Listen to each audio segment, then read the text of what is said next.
Before I install the shelter deck and enclose this area of the forecastle deck that I've been working on in the past several videos, there are a couple of touch-up items that I need to take care of. As mentioned a couple of videos back, I'm not happy with the seam line between the first level of the superstructure and the hull, so I need to correct that.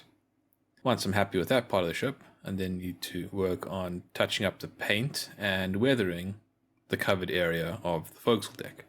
I need to do it at this stage because if I wait until after I've installed the shelter deck, it'll be possible for me to reach into this area to complete the weathering tasks.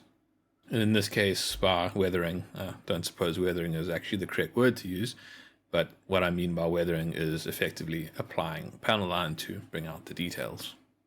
When it comes to correcting the seam line, I've come to realize that it has been a mistake to try and work on it with the degaussing cable so close to it.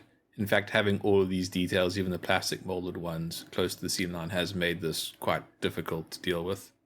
Although the components in this area of the ship are themselves quite simple, just the way that they have to be put together has made this fairly complicated. For the most part, I haven't worked on ships that have the superstructure rising out of the hull directly. Normally there's a little bit of a deck that sits between the edge of the hull and the first level of the superstructure, which makes these joints a little bit easier to handle.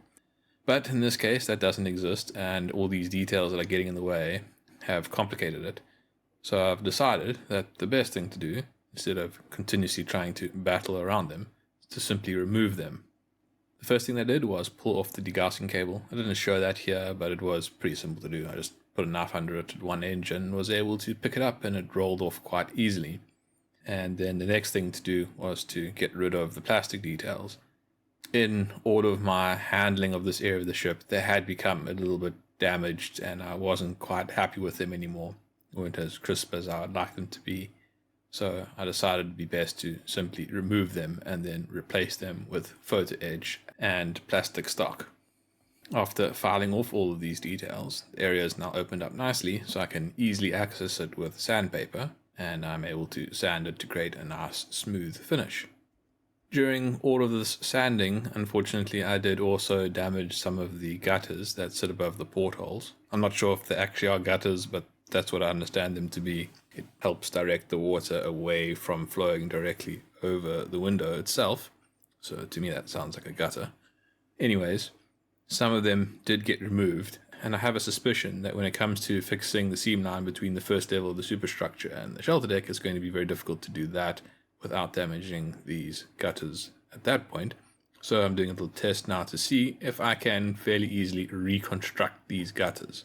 To reconstruct the gutters, I'm using 0.2mm lead wire that I'm cutting into very short segments, then bending over a cylinder to get them into a curved shape that will fit around the porthole. 0.2mm does look to be about the correct diameter to have them fit in with the plastic molded gutters. At this point, I am convinced that I'm able to reconstruct them using lead wire, using this technique, although applying them with extra thin superglue hasn't worked that well. I think I need to think of a different way of putting them onto the ship. But I'm not going to continue right now with figuring out exactly how to replace these. I'm just confident enough that I can replace them. So I'll move on to the next bit of detail that needs to be replaced. That is this raised section of plastic that needs to sit just below the balustrade that runs along the enclosed section of the forecastle deck. This is a 0.25 by 0.5mm styrene strip. To glue it down, I first positioned it dry at one end in the exact location where I want it to be. I then apply extra thin superglue to the contact area and let it get drawn in. With one end tacked down, I can then pull it straight and align it with the full length of the balustrade, and then work my way down to the other end, tacking it in place with extra thin superglue. Once glued down, I use my hobby knife to cut it to the precise length, being careful not to put down too much pressure and cut into the hull of the ship itself. The bond is then reinforced by applying extra thin superglue to the top of the balustrade across its entire length, after which I give it a light filing and then paint Mr. Surfacer 500 on the top of the balustrade. While Mr. Surfacer 500 is drying on the starboard side of the ship, I repeat the process on the port side of the ship. After giving Mr. Surfacer a few hours to dry, and then sand it down to create a smooth finish. This video is part of a build series on the HMS hood. If you're enjoying this video and would like to see other videos in the build series, then follow the link to the playlist in the cards above. If you have any questions that you would like me to answer, then feel free to post them in the comment section. And don't forget to subscribe to support the channel. Next up is the reinstallation of the degaussing cable. Since this degaussing cable is already cut and bent to length, it's just a matter of replacing it in the position from which it was removed.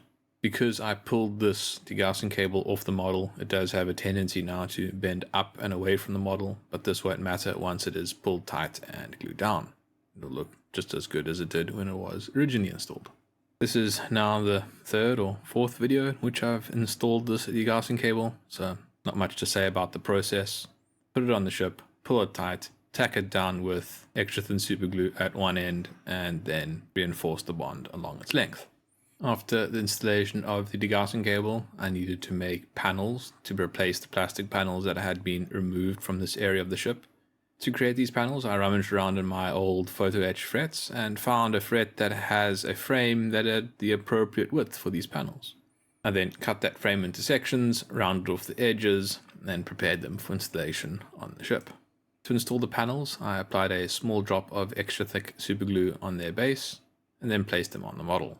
With all the details now restored, the model can be repainted. I started by masking off the boot top and then repainting the upper section of the hull in XF53. This is the color that I'm using to represent the hull color for hood. It is immediately obvious that this is considerably better than how it was before, so I'm quite happy with the effect that I've created on the upper section of the hull. Due to the extensive sanding, I did damage the paintwork on the lower hull and on the boot topping itself, so those areas also need to be masked off and repainted. The lower hull is painted in XF24 and the boot topping in XF1. Now that I'm happy with the condition of the paintwork, I can move on to preparing the enclosed forecastle deck for the application of panel line. Before I apply panel line, I like to cover the area that I'm going to be applying the panel line to in a gloss coat, specifically an acrylic gloss coat. I find that a gloss coat helps the panel line run into the details, and it needs to be an acrylic coat so that the solvent used to thin the panel line does not damage the underlying paintwork. The gloss coat that I'm using is Tamiya X22. You'll notice that when I'm applying this gloss coat, there is a white frosting effect. What that indicates is that the paint isn't the correct viscosity, or I'm spraying it too high of a pressure. When you see this kind of frosting effect, the first thing that you should do is reduce the pressure on your compressor, and that will probably stop it from forming. If when reducing the pressure you can't get enough paint coming through the airbrush, then you also need to thin out the paint a little bit more. But you can see that what I'm doing is ignoring it and just continuing to spray, even though it's creating this ugly frosting effect, because there's a trick that you can easily use to get rid of it if it does appear. And I'm trying to make a point in this video so you can see how easy and effective this trick is.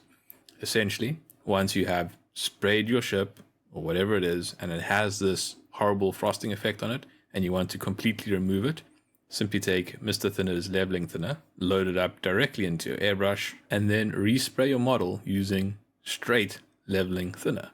Don't put on too much. If you put on too much, you will eat through paint and it will cause you other problems. You just need to put on enough to wet the paint, and it will dissolve that frosting effect and create a perfectly smooth gloss finish.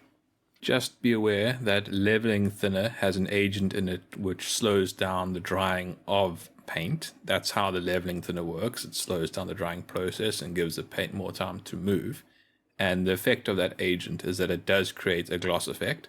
So if you are spraying a matte coat and that is giving you a frosting effect, you can't fix that using leveling thinner because it will make it gloss again.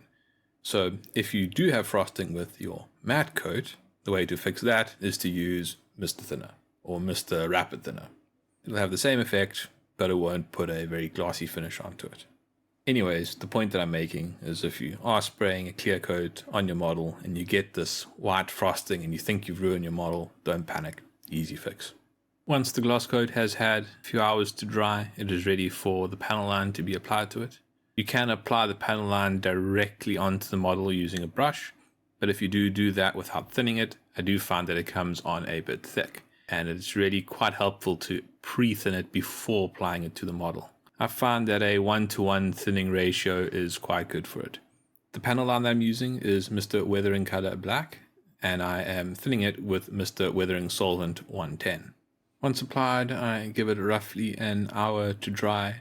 The drying time really is not all that important. You can remove it at any point until you've sealed it into the model with the matte coat. However, if you do try and remove it too quickly, you'll probably pull off more than you want to. But it's easy to just put more back on, so you don't have to worry about destroying your model. To remove it, I dip a brush in Mr. Weathering Color Solvent 110. You could also use mineral turpentine / white spirits, whatever you call it in your area of the world. It's the same thing really. It's just that this Mr. Weathering Color Solvent 110 is odorless, which is something that I appreciate. I really don't like the smell of mineral turpentine. Once I have pulled back the panel line to a level that I'm happy with, it then just needs to sit and dry for a good few hours before it is covered with the matte coat to seal it in. After the frosting experience that I had with the gloss coat, I took the time to adjust the pressure on my compressor to be at a more appropriate level and made sure that the paint was correctly thinned, then proceeded to spray the area with the matte coat. Most often you will find frosting appearing when you are spraying the matte coat. It's not really such a problem with the gloss coat unless you have things really well off, so that wasn't so good of me with the gloss coat. But I'm redeeming myself now, and as you can see, I am actually capable of correctly thinning my paint, and I'm able to put this matte coat on without any frosting or any need to touch it up. So that's nice. And that brings us to the end of this video. In the next video, I'll do what I've been threatening to do for a few videos now, and that is actually prepare the shelter deck for installation. And this will actually be the next video because I have already done that. It is recorded. I just need to record the voiceover, and then that video will be released. There are a number of corrections that need to be made to that area of the ship before it's installed. If you are enjoying this build series and would like to see how this ship looks when it is completed, then please subscribe. Thanks for watching. Cheers.